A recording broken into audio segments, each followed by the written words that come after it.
finally back on my channel. Oh my gosh, it's been forever since I posted on this channel. I'm sure you guys understand. I just gave birth. Well, I gave birth 4 weeks ago. She's 4 weeks today. Yay! Anyways, I'm just gonna dive straight into it because this is the reason why you click the video. There's no point rambling on forever. So basically, I gave birth to Ava January 24th. The day before that, I was doing everything that I could possibly... Oh, by the way, if I keep looking down, I've got my laptop here and I have my notes because the story is kind of long and I didn't want to leave out any important bits. So I've sort of got dot points. So if I look down, that's what I'm doing. On the 23rd, the day before, I was doing everything that I possibly could to induce labor because I was so over it. You guys remember how I was, right? Like 41 weeks pregnant, I was so done and just ready to have the baby. I ate dates. Apparently they helped to induce labor. I was curb walking. I went for walks every single day for like 2 weeks before I gave birth. Twerking.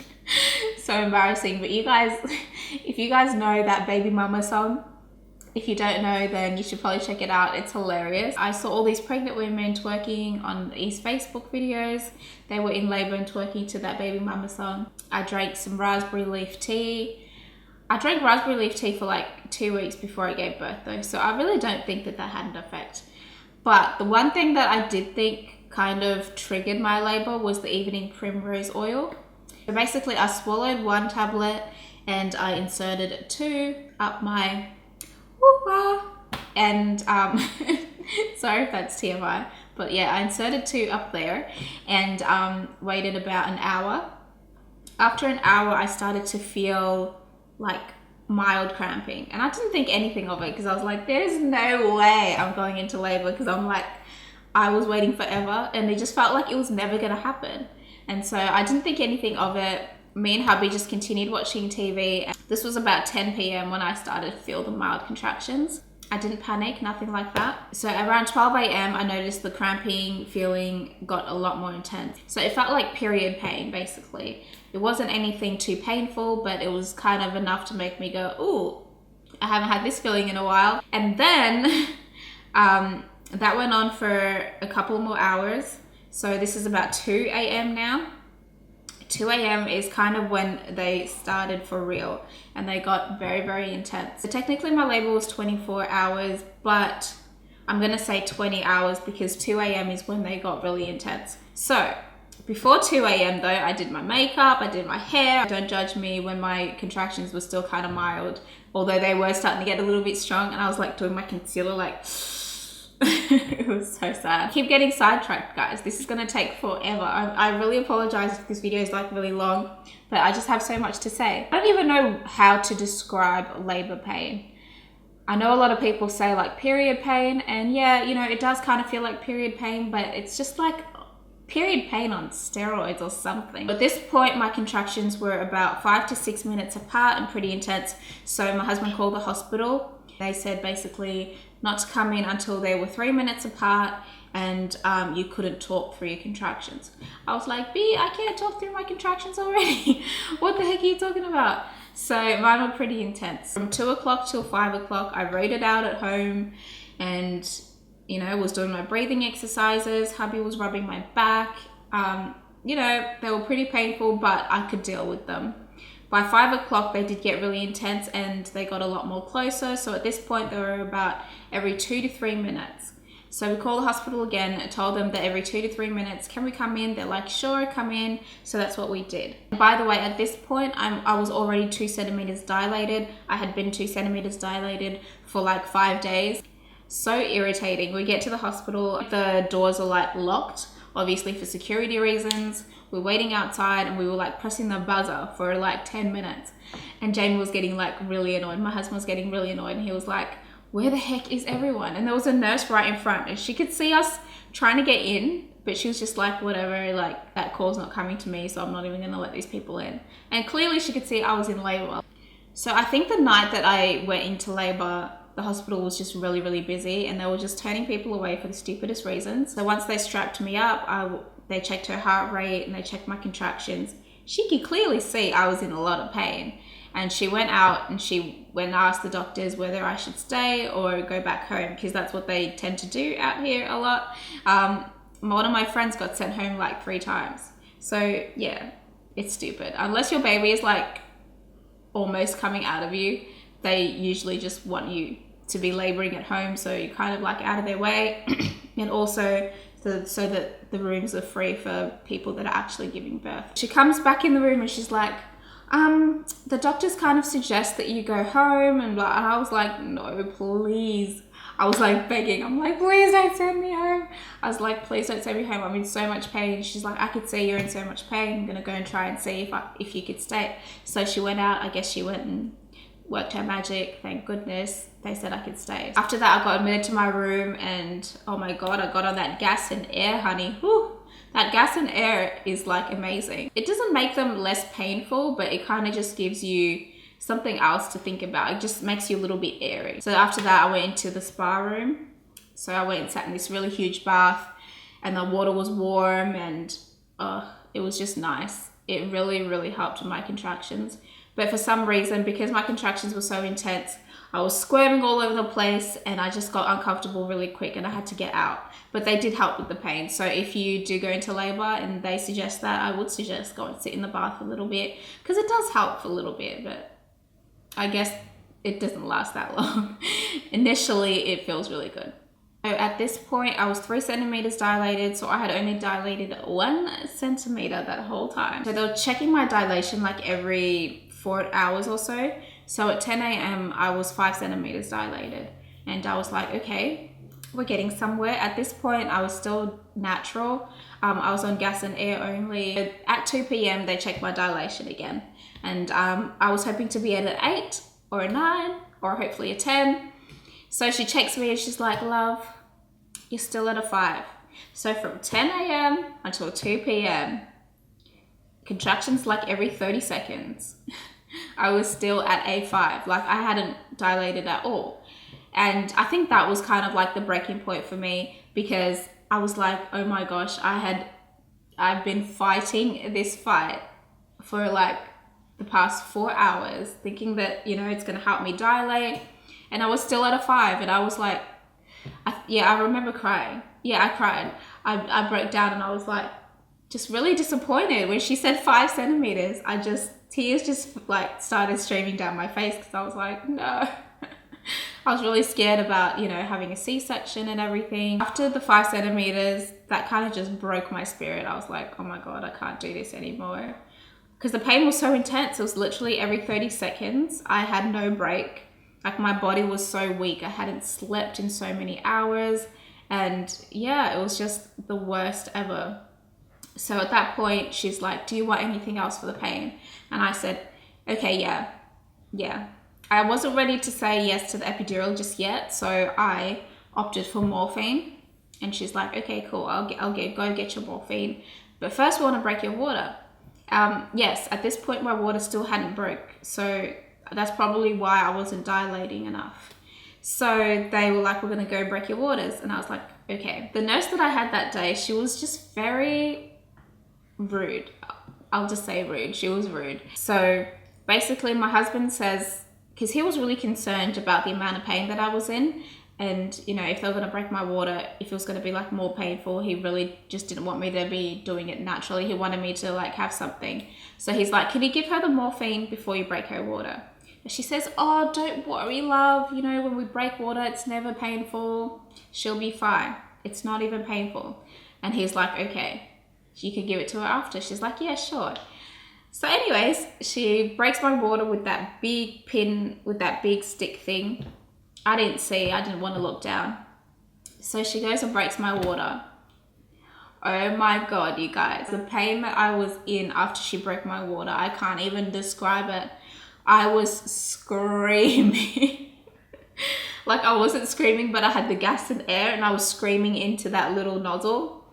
Oh my God, that was the worst pain I've ever felt in my life. She lied. And Jamie, my husband, was like to the nurse, what's going on? Like you said that this wasn't going to be painful, that, you know, it should just be in the same amount of pain. And she's like, oh no, it's painful. It usually always is. Wait, what? We just asked you if it was painful and you said no. I think she just didn't want to like wait and give me the morphine shot. Like she was just lazy, or I don't know what it was, but basically she was trying to make things more convenient for herself and not me. And that really pissed me off. I was like, what the heck? So they gave me the morphine shot in my leg. And honestly, I didn't even feel a difference. I was in that much pain. I didn't feel a difference. Like, I didn't feel like the morphine did anything. And I didn't even wait 5 minutes until I asked for the epidural. I was like, give me the epidural. And it's so funny because the nurse was like such a beep to me and to my family members. But when I was in that much pain, like I remember her coming to my bed, and she came and she sat on my bed. She's trying to calm me down. She's like, love, you're doing great. You're doing amazing. I was like, I remember just putting my arms around her and saying, help me. Like, I mean, it's funny now, but at the time I was just in so much pain. I remember hugging her and I'm just like, help me, please, help me. And she's just like, okay, love, all right, I'll go and get the anesthesiologist. He's on the ward somewhere. Thank God I asked for the epidural when I did, because apparently he was like doing rounds in like other sections of the hospital and he wasn't even going to be around for that long. So if I hadn't asked for the epidural, then I probably wouldn't have never had it, and I think I would have died. Like, legit, I would have died. It was horrible pain. So she comes back with the anesthesiologist, and he was like explaining, and he just started explaining like what could go wrong. And honestly, it just went in one ear and out the other. Like, I did not care. I didn't care about the risks. I'm like, I just want to be out of this pain. And it was really hard though when I was getting the epidural, because my contractions were still coming like every 30 seconds. And obviously when you get an epidural, you have to sit still because you don't want them to like poke the wrong place and like get paralyzed and all that jazz. It's kind of scary. So I kept leaning forward while I was getting it, and they kept going, Nikki, don't lean forward. I'm just like so out of it, and just I was in so much pain. I was like on gas and air still, and I'm just like going like this. I was so weak. After I got my epidural, everything was breezy. Oh my God. The feeling that you get when you get the epidural, like, I don't even know why I wanted to do it naturally. My husband kept telling me, like, it was so funny because before I went into labor, I kept saying to him, whatever you do, if I beg for the epidural, tell me that, you know, you wanted to do this naturally. Remind me that I wanted to do it naturally. Do not support my epidural decision. He was the first to tell me to get an epidural, because once he saw that I was in a lot of pain, this was like really early on as well. He's like, babe, get the epidural, just get the epidural. And I remember saying to him, no, leave me alone. I want to do this naturally. I was so relaxed. I had not been that relaxed in what felt like forever. And I was able to sleep a little bit and get some rest and get ready for pushing, because I needed a lot of energy for that. 6 p.m. they woke me up, checked my dilation, and I was 8 centimeters dilated. I was like, woo, yeah, we're progressing, thank goodness. And then at 8 o'clock, she came back and checked again, and I was finally at a 10. I was like, yes. So it was time to push. So because I had the epidural, it made pushing extremely difficult to, it made it really hard to know where to push. Like, I was pushing with all my might, but apparently I kept pushing the wrong place. I wasn't pushing properly. Basically, I ended up pushing for an hour and a half. Yes, an hour and a half I was pushing for. I had no energy left by the end of it. And I remember one of the nurses came back in and she said, Nikki, you've been pushing for an hour and a half. We can't let you push that long. If you don't get her out in 10 minutes, the doctor's gonna have to come in here and get forceps to get her out. And I was so scared of forceps, because I remember going to the antenatal classes and seeing how big the forceps were and thinking, psh, please, child, that ain't gonna happen to me. I'm gonna push her out and I'm gonna be fine. So when she said forceps, that made me emotional as well. I remember turning to my husband and there was just this look of horror on my face. And yeah, of course I cried again because I was scared. So the doctor came in with the forceps and delivered her with the forceps. So when they put her on my chest, I just remember her being so red. She was covered in blood. They wiped her a little bit and then they put her on my chest. And oh my God, the feeling was just incredible. But there was so much going on.